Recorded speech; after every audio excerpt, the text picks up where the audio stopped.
¿Quién fue el demonio que tentó a Jesús en el desierto?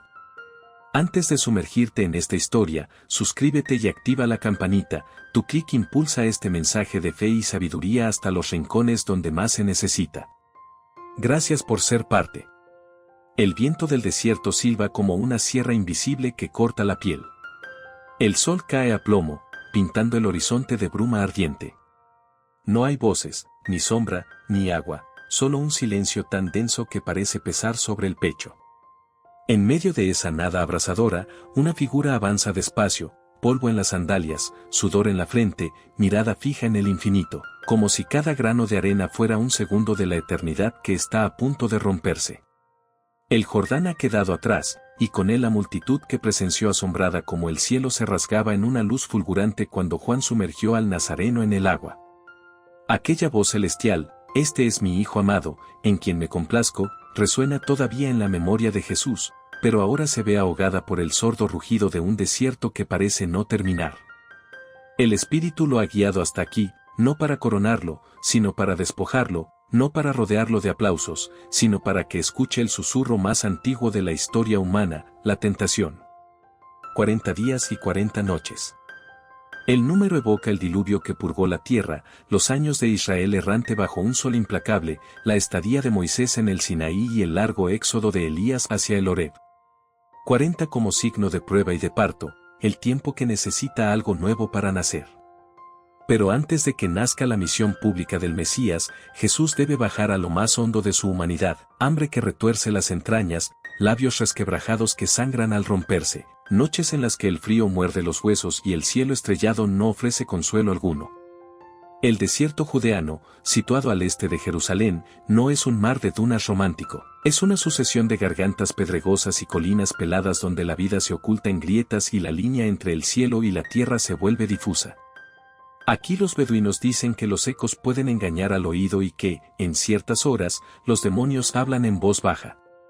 Para Jesús, la arena bajo los pies arde durante el día y se convierte en hielo al caer la noche. Cada amanecer lo sorprende más débil, los músculos le tiemblan, el pulso se hace lento, y la conciencia fluctúa entre la vigilia y la visión. Es en ese límite, cuando el cuerpo grita por alimento y la mente coquetea con la desesperación, donde la soledad deja de ser simple ausencia de gente y se transforma en un espejo que amplifica cada sombra interior. ¿Qué significa ser hijo amado si ahora todo parece abandono? ¿Qué valor tiene la voz del Padre cuando el estómago se retuerce, los labios se agrietan y el polvo se adhiere a la garganta como si quisiera asfixiar la fe misma? Entonces llega el primer susurro, imperceptible, como una corriente fría que recorre la columna vertebral. No hay figura corpórea, no al principio. Solo una insinuación, una idea que se materializa en pensamientos, si eres hijo de Dios. El enemigo no irrumpe con un trueno, se introduce con una duda. Así, la soledad del desierto se convierte en un campo de batalla invisible, donde no hay ejército ni flechas, solo palabras que cortan más que cualquier espada. Pero antes de responder, Jesús recuerda. Recuerda las historias de su pueblo, recuerda el maná que llovió para los israelitas, recuerda que la palabra nutre más que el pan. Y en ese recuerdo florece la resistencia. Porque en el desierto, donde todo es carencia, la memoria de la fidelidad divina se vuelve oasis. La prueba aún no ha empezado oficialmente, las tentaciones llegarán en serie, pero el terreno ya está preparado, un Mesías famélico, un desierto implacable y una voz antigua que intenta reescribir la identidad del Hijo. Aquí se decide algo más que un desafío anecdótico, se juega el destino de una misión que impactará a la humanidad. Cada latido del corazón de Jesús, cada gota de sudor que se mezcla con el polvo, late al ritmo de una pregunta fundamental: ¿confiarás? En la soledad abrasadora del desierto, la respuesta empieza a tomar forma, y el enemigo lo sabe. El tentador aparece sin forma definida, como una sombra que se desliza entre los pliegues del calor. Es un ser con nombre propio, Satanás, el adversario, o la voz colectiva de todas las dudas humanas. Al pie de una roca agrietada, Jesús percibe la presencia antes de verla, un silencio que cambia de densidad, un hormigueo en la nuca, la sensación de ser observado por unos ojos invisibles que conocen cada rincón de la mente, y esperan el momento exacto para pronunciar su reto: si eres hijo de Dios. En la literatura bíblica el tentador recibe múltiples identidades que, superpuestas, crean un retrato inquietante. Satanás, del hebreo a Satán, el acusador o el adversario, aparece por primera vez en el libro de Job como fiscal celestial encargado de poner a prueba la integridad humana. No es todavía el príncipe del mal, sino un examinador que opera bajo la soberanía divina. Con el tiempo, la figura se oscurece y se independiza. En los libros intertestamentarios, Enoc, Jubileos, Qumran, Satanás se convierte en cabecilla de ángeles caídos, símbolo de la rebelión cósmica que precede al juicio final.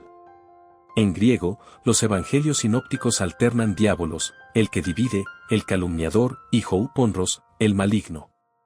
Marcos lo llama simplemente Satanás, Mateo y Lucas matizan, ora el diablo, ora el tentador. El cambio de términos no es caprichoso. Satanás resalta el carácter procesal, acusar, desafiar la legitimidad de Jesús, mientras que diablo subraya la estrategia de fracturar, separar al hombre de su origen divino.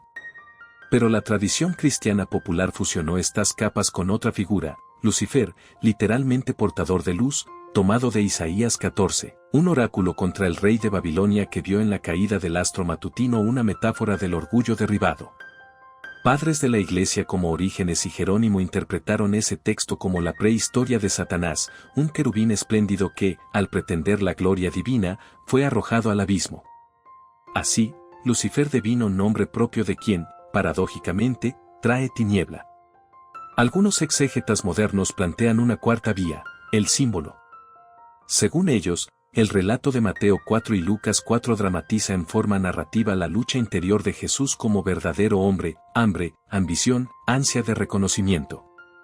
El diablo sería la personificación literaria de impulsos legítimos llevados al extremo, suplir la necesidad física, imponer la autoridad con milagros espectaculares, conquistar reinos por atajos políticos.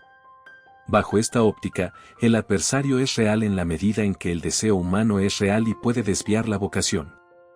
No obstante, reducirlo a mero símbolo deja sin explicar la coherencia con otras alusiones donde Jesús describe a Satanás como un ente personal, vi a Satanás caer del cielo como un rayo, LC 10,18, o, el príncipe de este mundo ya ha sido juzgado, JN 16,11.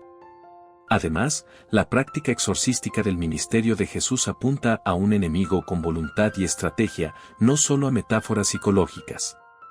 La tradición patrística recoge ambas intuiciones. San Agustín habla de un espíritu orgulloso que sedujo al hombre y, a la vez, de la concupiscencia que anida en la carne, dos frentes de una misma guerra. El contexto del desierto intensifica este dilema.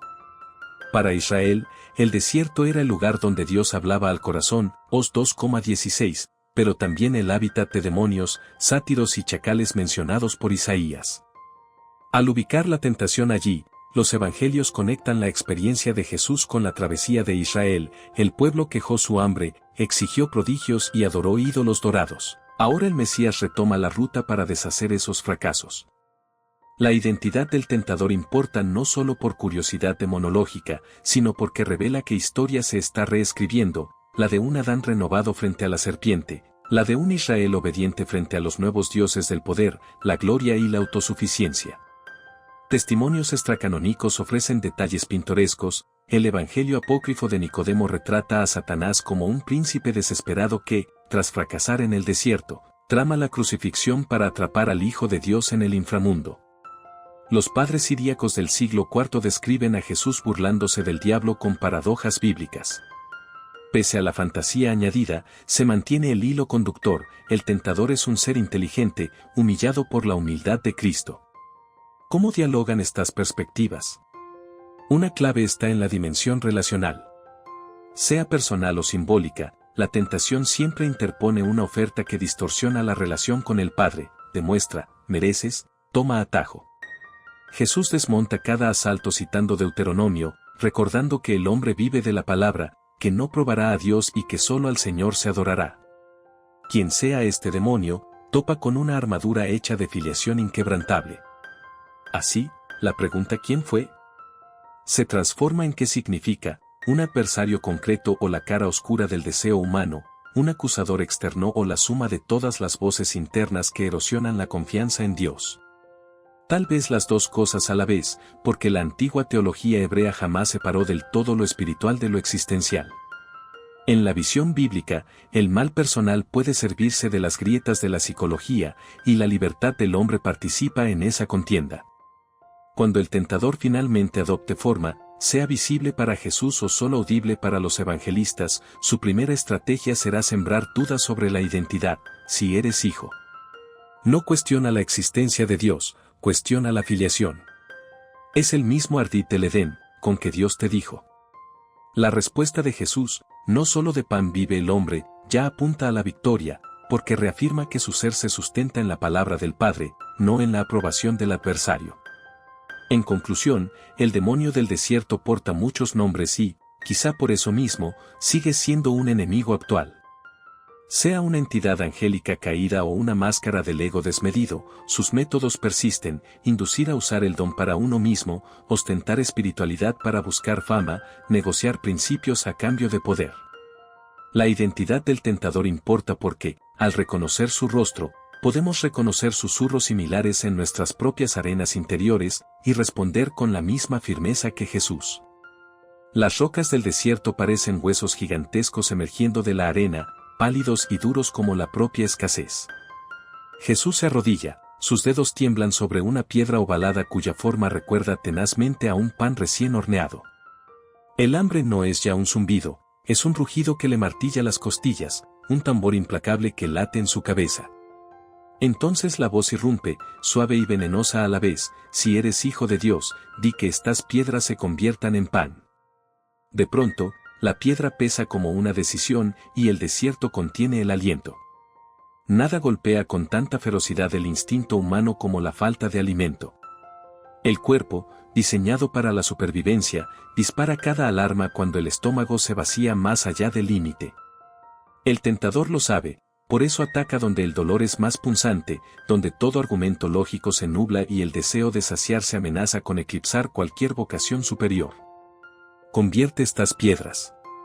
No es solo un reto a la identidad divina, es un ataque quirúrgico a la fragilidad humana.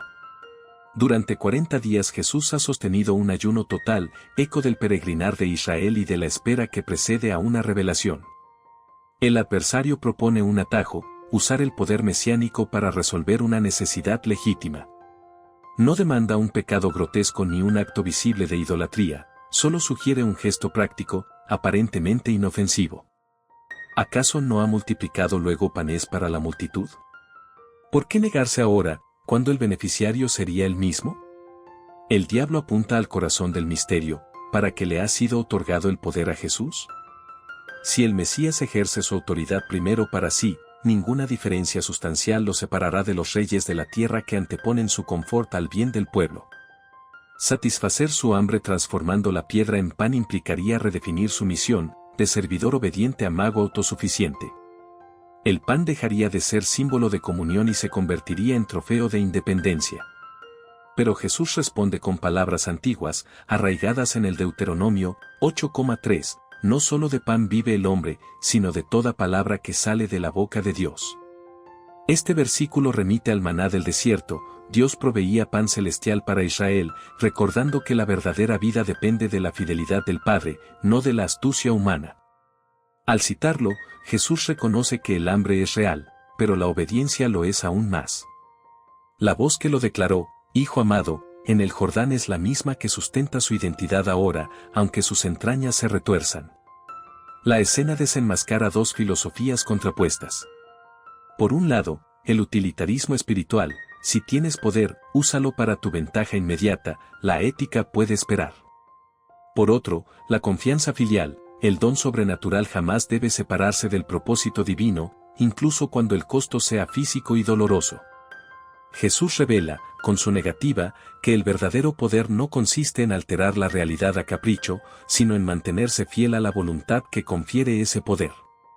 Hay también una dimensión social implícita. En el siglo I, el pan era la medida básica de seguridad económica: carecer de pan equivalía a estar al borde de la muerte. El tentador sugiere una política de masas basada en milagros: si Jesús puede convertir piedras en pan, podría conquistar a las multitudes de pobres con espectáculo y abastecimiento ilimitado. Sería el Mesías que Roma teme, un líder capaz de sublevar a Galilea a golpe de prodigios culinarios. Sin embargo, el nazareno rechaza el populismo milagroso antes de que nazca. Su reino no se cimentará en la satisfacción instantánea de apetitos, sino en la transformación del corazón que aprende a confiar. Los padres de la Iglesia vieron aquí una triple pedagogía. Dominio de los sentidos, el pan representa la carne y sus exigencias. Discernimiento del bien, distinguir entre necesidad legítima y manipulación espiritual. Prioridad de lo eterno, la palabra de Dios alimenta para siempre, el pan, solo por un día. En términos psicológicos, la tentación del pan desenmascara el autosabotaje espiritual, la inclinación a resolver el dolor inmediato aunque eso comprometa un propósito mayor. Quien se propone un ideal, un matrimonio fiel, un proyecto ético, una vocación artística, descubre tarde o temprano la seducción de piedras pan, vías rápidas que parecen aliviar la carencia, pero que exigen el sacrificio de la integridad. Comer pan aquí y ahora puede costar el sentido último de la misión. Paradójicamente, al no convertir las piedras, Jesús abrirá después la posibilidad de multiplicar panes para otros. Solo quien domina el poder sobre sí puede ejercerlo para el bien ajeno. Cuando en Betsaida alimente a 5,000 con 5 panes y 2 peces, lo hará movido por compasión, no por hambre propia, y dejará claro que el milagro apunta a un pan más alto: yo soy el pan de vida. El desierto, por tanto, se revela como antesala e interpretación de todos sus futuros prodigios. La escena concluye sin estrépito. El tentador retrocede quizá un paso, sin abandonar el combate, ha fallado en quebrar la confianza de Jesús, pero ha revelado el método que usará de nuevo: susurrar atajos donde duele la necesidad. El desierto guarda otra vez silencio, mientras el Hijo del Hombre, aún famélico, sostiene la piedra fría entre las manos y la deja caer. En el eco de ese golpe seco, resuena ya una victoria que alimenta más que cualquier pan, la certeza de que la fidelidad tiene sabor de eternidad. El sol se inclina rumbo al ocaso y tiñe de oro las piedras del templo, brillantes como un espejo que invita a contemplarse. Desde el pináculo, la plataforma más alta, Jerusalén late abajo como un mar de ruido y polvo. El viento gira en remolinos y, en ese vértigo suspendido entre cielo y abismo, la voz vuelve a reptar por la mente de Jesús: si eres hijo de Dios, lánzate, porque está escrito que los ángeles te sostendrán. El instante se alarga como un hilo a punto de romperse, miles de ojos imaginarios aguardan el salto que confirmaría al Mesías ante la multitud. La tentación se traslada ahora del hambre del cuerpo al hambre de reconocimiento. El adversario ya ha probado la fisura de la necesidad, le queda indagar la grieta de la vanidad, ese deseo de ser visto, aplaudido, exaltado como inconfundible ungido de Dios.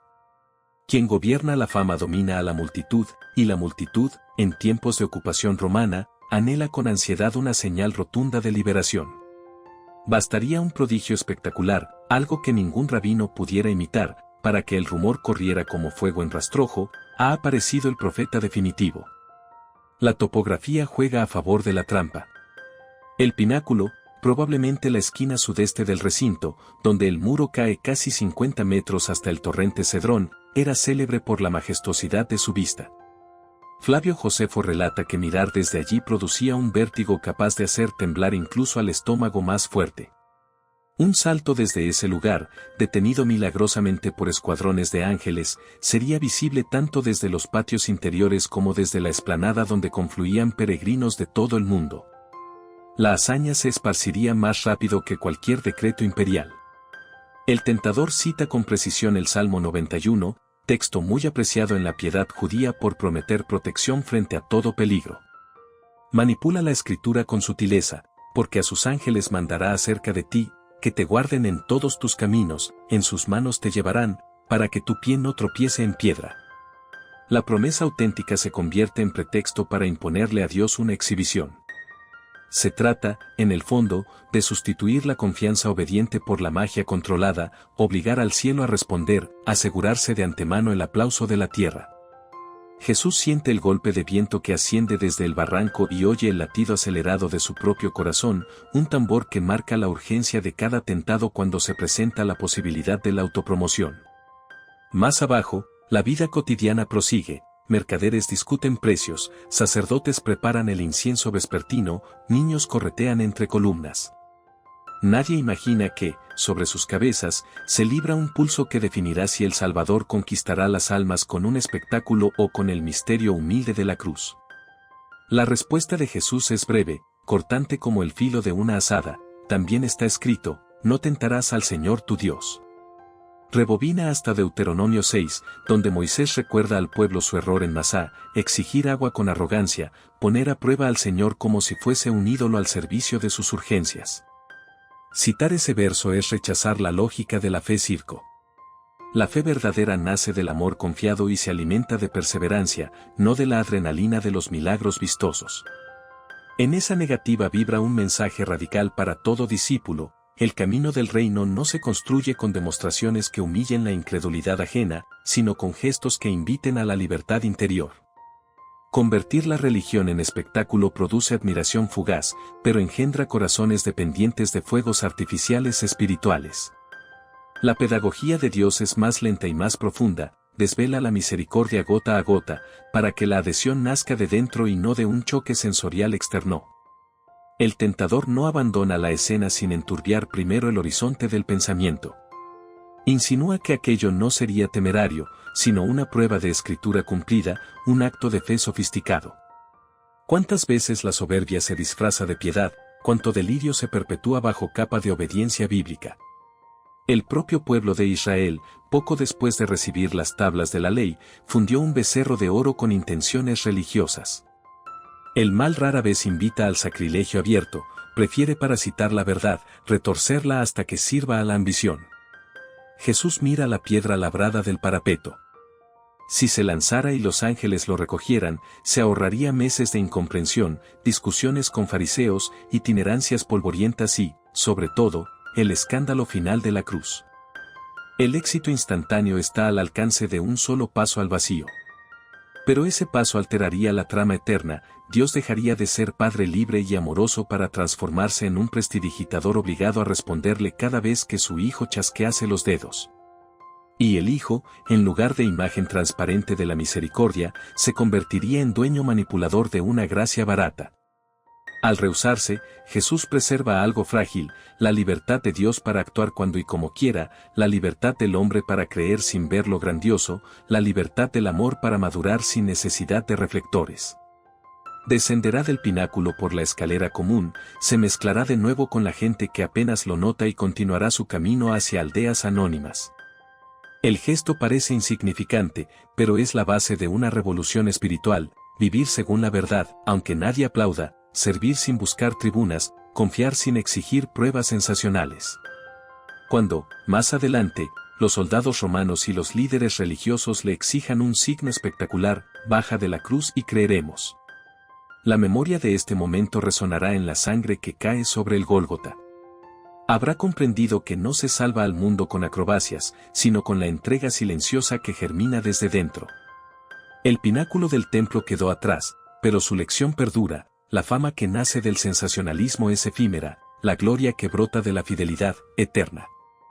El mundo se abre ante Jesús como un tapiz brillante, el verde del Nilo alimentando ciudades populosas, los acueductos de Roma serpenteando hacia colinas coronadas de mármol, las caravanas que surcan el desierto hasta Babilonia cargadas de especias y seda. El tentador lo conduce, tal vez en una visión súbita, tal vez desde la cima de un risco desértico, a contemplar aquella sinfonía de poder y esplendor que los hombres llaman civilización. Le basta un gesto para desplegar la geografía completa: legiones marchando, tributos derramándose en cofres dorados, senadores debatiendo en pórticos colosales, sacerdotes quemando incienso a deidades de piedra. Internamente, Jesús siente como cada latido subraya la fragilidad de esa gloria. Externamente, el tentador le ofrece la llave de todo. Todo esto te daré si, postrado, me adoras. No es una mentira ingenua. Según la mentalidad de la época, cada reino estaba regido por fuerzas invisibles, demonios territoriales, potestades, y el adversario se presenta como su administrador. Reconoce en Jesús al Hijo que heredará las naciones, pero pretende usurpar el momento de la entrega. Un atajo, ningún paso por la cruz, ninguna traición, ningún huerto de Getsemaní empapado de sudor y sangre.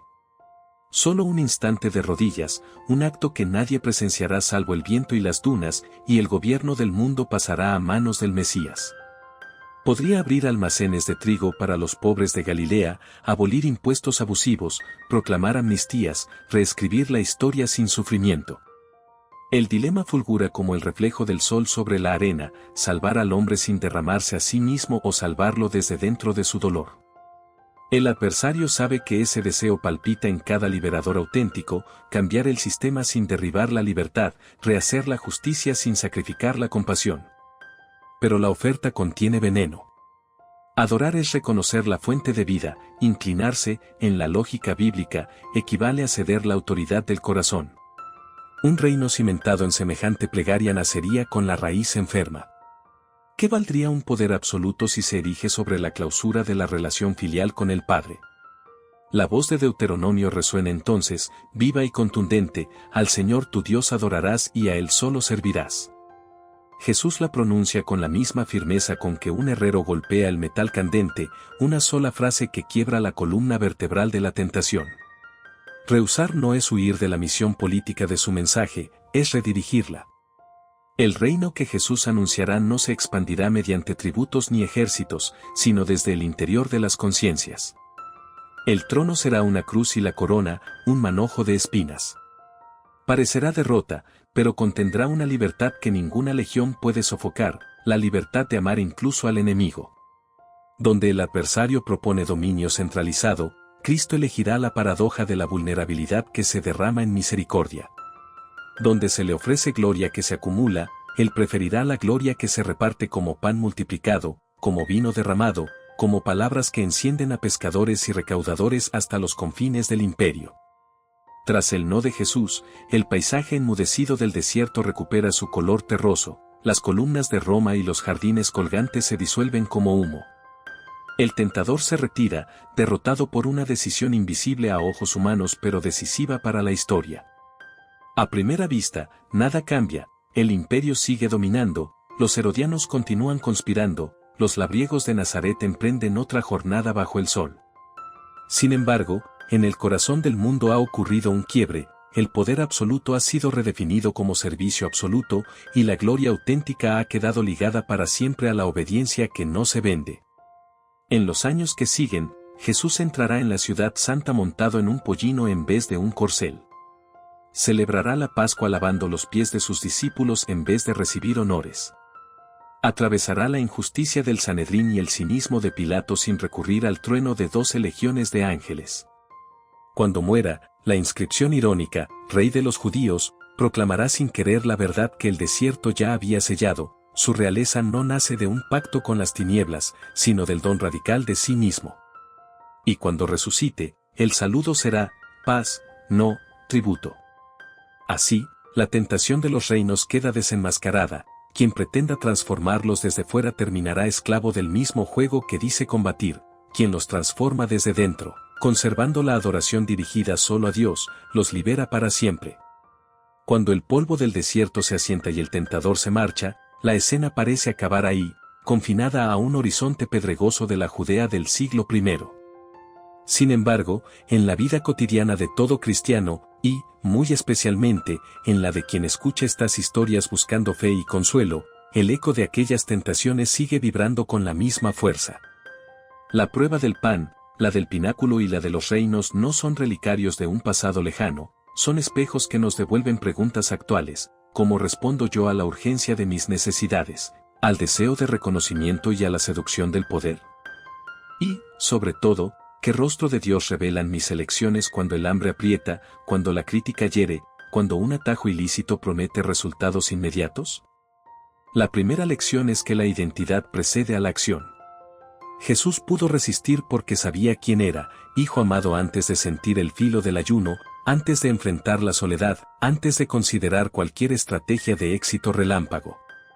En un mundo que nos invita a definirnos por nuestros logros, la jubilación asegurada, los hijos exitosos, las redes sociales vibrantes, la tentación es confundir vocación con rendimiento. Pero la voz del Jordán sigue repitiendo, no vales por lo que produces, vales porque eres amado. Recordarlo no es romántico, es táctico. La tentación pierde su filo cuando el corazón ya está saciado de pertenencia. La segunda lección atraviesa la psicología de nuestras necesidades. El pan simboliza lo urgente, facturas, salud, la mesa que debe tener comida para los nietos. Nadie puede vivir sin pan. Y, sin embargo, la dureza de la vida cotidiana, sobre todo para quienes han llevado sobre los hombros familia, trabajo doméstico y, a veces, abandono, puede volvernos vulnerables a la lógica del todo se vale. Mentir un poco en la declaración de impuestos, callar una injusticia en la oficina del seguro médico, firmar un papel sin leer la letra chica porque resuelve el problema hoy. La respuesta de Jesús recuerda que la urgencia no justifica la transgresión de la confianza, no solo de pan. El pan llega, pero con él debe llegar la fidelidad, para que el pan no se vuelva piedra de tropiezo. La tercera lección ilumina la herida del prestigio. Desde la adolescencia tememos al ridículo y anhelamos la aprobación, de adultos, ese anhelo se disfraza de reputación profesional, de buen nombre en el barrio, de like en la publicación del nieto. Saltar del pináculo era asegurar reputación divina en un segundo, hoy, quizá, es publicar una vida retocada, exagerar una anécdota para parecer más espiritual, manipular cifras del negocio para impresionar a los socios. La fe sensacionalista seduce porque alimenta el ego, pero deja al alma dependiente de la adrenalina del aplauso. Jesús enseña la sobriedad, el verdadero testimonio se gesta a fuego lento, en gestos discretos que tal vez solo conozcan Dios y la propia almohada. La cuarta lección advierte sobre el poder camuflado de propuesta benéfica. Habrá quien ofrezca financiar la parroquia a cambio de silenciar un abuso, quien prometa crecimiento laboral a cambio de aplastar la dignidad ajena, quien sugiera alinearse con proyectos que contradicen la ética del Evangelio porque todos lo hacen. En sociedades cansadas de corrupción, vender el alma parece salida práctica, total, puedo hacer luego el bien con lo que consiga. Pero el precio impensable, dice Jesús, es la adoración. Cuando el corazón se inclina ante un poder ilegítimo, el bien que se haga after the fact nunca borra la servidumbre interior que se contrajo. Por eso la única alianza que libera es la que se firma con la sangre de la propia coherencia. La quinta lección es pedagógica. Las respuestas de Jesús no improvisan, nacen de la escritura memorizada. Conocer la palabra es como haber ensayado una ruta de evacuación antes del incendio, cuando todo arde, los pies saben hacia dónde correr. Para la creyente que cría hijos sola, para el jubilado que teme a la enfermedad, para la abuela que intercede por un nieto en las drogas, la Biblia deja de ser adorno y se vuelve linterna que corta la niebla. Repetir en voz alta, el Señor es mi pastor, nada me falta, no es escapismo, es el contraataque verbal que desarma la sugestión del miedo. La sexta lección se resume en una virtud silenciosa que el mundo moderno subestima, la perseverancia cotidiana. Jesús no derrotó al tentador con un solo gesto espectacular, sino con 3 negativas encadenadas, sostenidas a lo largo de 40 días de cansancio creciente.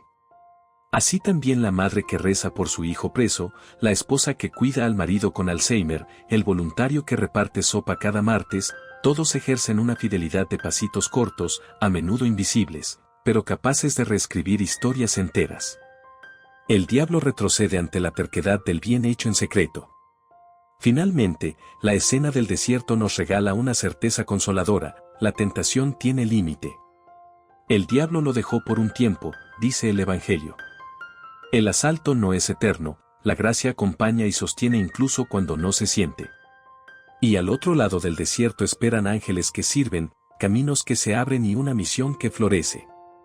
Para quienes atraviesan hoy sus propios 40 días, viudedad, diagnósticos médicos, crisis económicas, la historia asegura que la noche no clausura la voz que al amanecer dirá, este es mi hijo, esta es mi hija, en quien me complazco. Así, las arenas de Judea se vuelven escuela para nuestras sendas modernas, comer sí, pero sin traicionar, brillar sí, pero sin manipular, gobernar sí, pero sirviendo.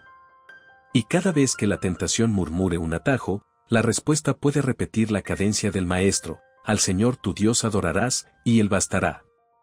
Si esta historia tocó tu corazón, déjanos tu comentario y comparte este video para que más personas descubran el poder de la fe y el amor verdadero. Gracias por estar con nosotros y nos vemos en la próxima historia.